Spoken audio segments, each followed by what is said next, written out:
મહારાણા પ્રતાપની 485મી જન્મજયંતિ નિમિત્તે વડોદરા મહાનગરપાલિકા દ્વારા ફતેગંજ વિસ્તારમાં આવેલા પ્રતિમાને પુષ્પાંજલિ અર્પણ કરવામાં આવી હતી।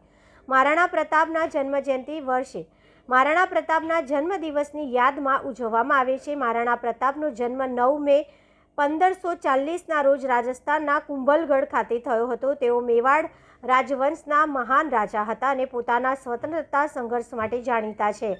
મેવાડના રાજા, મહાન યોદ્ધા અને શાસકોમાં એક મહારાણા પ્રતાપનો જન્મ 9 મે 1540ના રોજ રાજસ્થાનના કુંભલગઢમાં થયો હતો। 9મી મેના રોજ દેશભરમાં મહાન રાજા મહારાણા પ્રતાપની જન્મજયંતિની ઉજવણી કરવામાં આવે છે। ખાસ કરીને આ દિવસે રાજસ્થાનના લોકો માટે ખૂબ જ મહત્વપૂર્ણ દિવસ છે। મેવાડના શાસકને સૌથી બહાદુર રાજપૂત યોદ્ધાઓમાંના એક ગણવામાં આવતા હતા અને તેઓ મુગલો સામે તેમની યાદગાર લડાઈઓ માટે જાણીતા છે।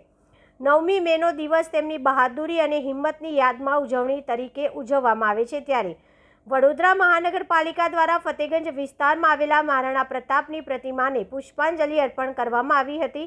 આ કાર્યક્રમમાં વડોદરાના પ્રથમ નાગરિક મેયર પિંકીબેન સોની, સ્થાયી સમિતિના ચેરમેન ચિરાગ બારોટ, પૂર્વ મેયર નિલેશ રાઠોડ, કેયુ રોકડિયા તથા સ્થાનિક નગરસેવકો ઉપસ્થિત રહ્યા હતા।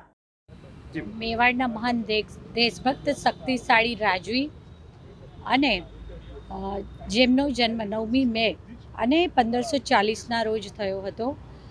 રાજસ્થાનના મેવાડમાં જેમનો જન્મ થયો હતો, મુગલોની સામે નહીં ઝૂકવાની મેવાડના સિસોદિયા વંશની પ્રતિજ્ઞાને તેમણે અનેક કષ્ટો વેઠી અને પાળી હતી। તેમને અને તેમના વંશજોએ પાળી હતી। ગૌરક્ષા, નારી રક્ષા, મંદિર રક્ષા, ધર્મ રક્ષા અને ભારતીય સંસ્કૃતિની રક્ષા કરનાર એવા શૂરવીર રાજવીર અને સાથે